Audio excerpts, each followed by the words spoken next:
कराची के गाज़ी ॻोठ ब्लॉक ई के ड्राहण लाइ एंटी इंक्रोचमेंट ऐं पुलिस पारां मुसलसल चढ़ाई ख़िलाफ़ ॻोठाणा सरापा एहतजाज पड़ियल आहिनि। जस्कम अॻवान डॉक्टर नियाज़ कालाणी ऐं पुनहल सारियो ॻोठाणनि वटि एहतजाजी कैंप ते पहुची विया। SS न्यूज़ के रिपोर्टर नबी बख्श खासखेली मूजिब उन मौके ते ॻाल्हाईंदे डॉक्टर नियाज़ कालाणी चयो त सिंध जे इंच इंच जी हिफ़ाज़त कई वेंदी। गाज़ी ॻोठ निज सिंधी वसंदी आहे, उनखे कंहिं बि सूरत में ड्राहण न ॾींदासीं। पुनहल सारियो ॻाल्हाईंदे चयो त सिंधी वसंदनि खे मिसमार करण वारी साज़िश खे नाकाम बणायो वेंदो। धारियनि खे सहूलतूं ऐं सिंधियुनि खे बेदख़ल करण वारे अमल जी मज़म्मत कयूं था। क़ाबिले मज़म्मत आहे हिन शहर में लखें परॾेहिनि खे शहरी हक़ मिलियल आहिनि ऐं धरती धड़नि खे चवनि था त तव्हां गैर कानूनी 2010 जा ॿोॾ मुतासिर उन्हनि खे त बेदख़ल कयो वियो, पर गैर मुल्किन ऐं ॿाहिरिनि माण्हुनि खे हितां न कढियो वियो। एसि ताईं त 2008 में मालाकन ऐं सवात में जेको फौजी ऑपरेशन थियो, सिंध हुकूमत इस्तक़बालिया कैंपूं हणी हिते ॿियनि सूबनि जे माण्हुनि खे रहायो ऐं हिते हिन जंहिं ब्लॉक में वेठा आहियूं हिते 2016 खां वठी मुसलसल FIR आहिनि ऐं ॻोठ खे ऐं हिन जे एरिया खे फ्रंट लाइन खे सॼो डिमोलिश कयो वियो आहे। त क़ाबिले मज़म्मत आहे सिंध हुकूमत जा जेके अहकामात आहिनि उहे क़ाबिले मज़म्मत आहिनि, जेके ख़ुसूसी तौर ते सिंध हुकूमत धरती धड़नि सां कराची शहर में कंदी आई आहे। जेका बि इन्हनि भाउरनि जी जदोजहद हले थी, GSN महाज उन जो असां हिस्सो आहियूं।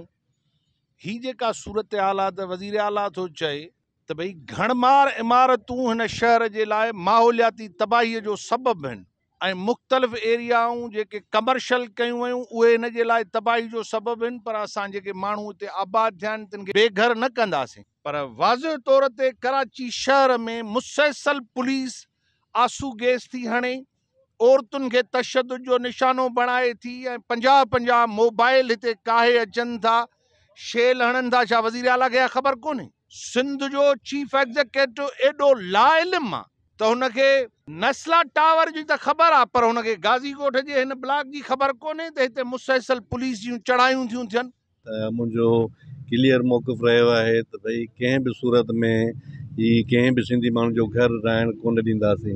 उहो ॻाल्हि के त भले उहो हिकिड़ो ई सिंधी माण्हू जो घर छो न हुजे, उहो सिंधी माण्हू जो घर आहे।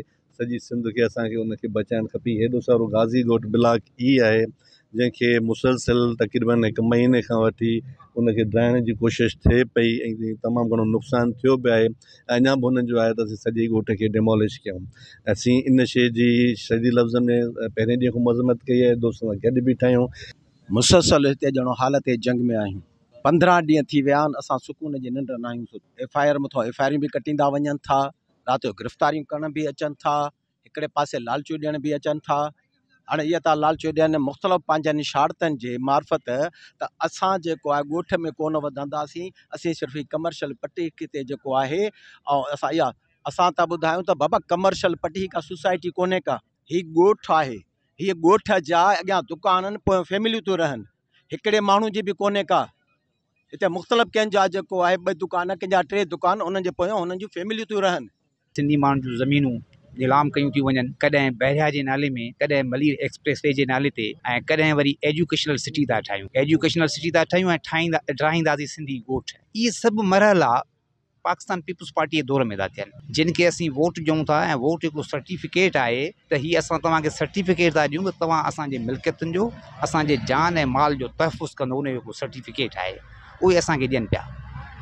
सो असीं इन जी पुरज़ोर मज़म्मत करियूं था त ही जेके ॻोठ आहिनि, ज़मीननि ते वालार आहे, सभु छाजे करे थिए? सॼी सिंध जी ज़मीननि ते जेतिरी तेज़ी सां वालार थी आहे, मुंहिंजे ख़्याल में सॼी दुनिया में किथे बि या न वरी सिंध जी तारीख़ में कॾहिं ईअं थियो आहे। ॿाहिरियां माण्हू आया, अरगून आया, तुर्खान आया, चंगेज़ आया, हलाकू आया, पर कॾहिं बि उन्हनि ईअं ज़मीन ते वालार न कई। हिन भेरे छो थी थिए?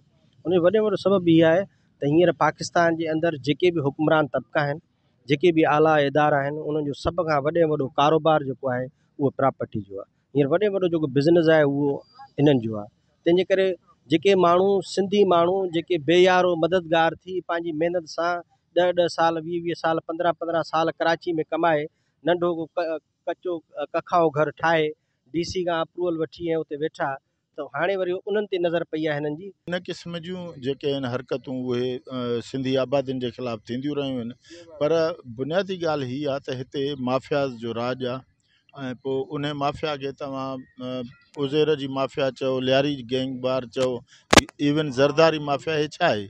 गाज़ी ॻोठ ते जिन बार बार हमिलो कयो आहे, अनवर मजीद सां हुननि जा लाॻापा आहिनि, ख़ालिद यूसुफ़ी छा आहे उन्हनि जी वरी पोयां वञी ज़रदारीअ सां ॿियनि सां, त हीअ ज़रदारी माफ़िया जी सॼी वेड़ आहे। ऐं कई सिंधी ॻोठ रथा विया ऐं ख़ासि तौर ते नीपा ते जेको जुमा ॻोठ हो हुन ते जॾहिं काह थी, उन खां पोइ सॼी कराचीअ में एक्शन कमेटी, ॻोठ बचाओ एक्शन कमेटी ठही, जंहिंमें क़ाइम अली शाह ऐं निसार खोड़ो बि उन कमेटी जा जेको मेंबर हुआ। तॾहिं उहो गवर्नमेंट में कोन हुआ, पर उन एक्शन कमेटी त ॻोठ बचाइण एक्शन कमेटी में असां सां गॾु जिदोजहद में हुआ। हींअर उन्हनि जी हुकूमत आहे। असां अॻ में बि हिकु दफ़ो प्रेस क्लब ते निसार खोड़े खे चयोसीं, बाबा हींअर तव्हांजी गवर्नमेंट आहे, हींअर सिंधी माण्हुनि जे ॻोठनि ते हमला छो था थियनि? त सिंधी ही असांजा पुराणा ॻोठ आहिनि, अॿनि ॾाॾनि खां सदियुनि खां असांजा पुराणा ॻोठ आहिनि, असांजूं आबादियूं आहिनि। पाकिस्तान जो आइन, पाकिस्तान जो कानून जेको आहे उहो असांजे आबादियुनि, असांजे घरनि, असांजे मिल्कियतुनि, असांजी जान जो, असांजी इज़तुनि जो तहफ़ुज़ फ़राहम थो करे, त असांजे ख़िलाफ़ु गैर क़ानूनी गैर आइनी अमल छो थो कयो वञे?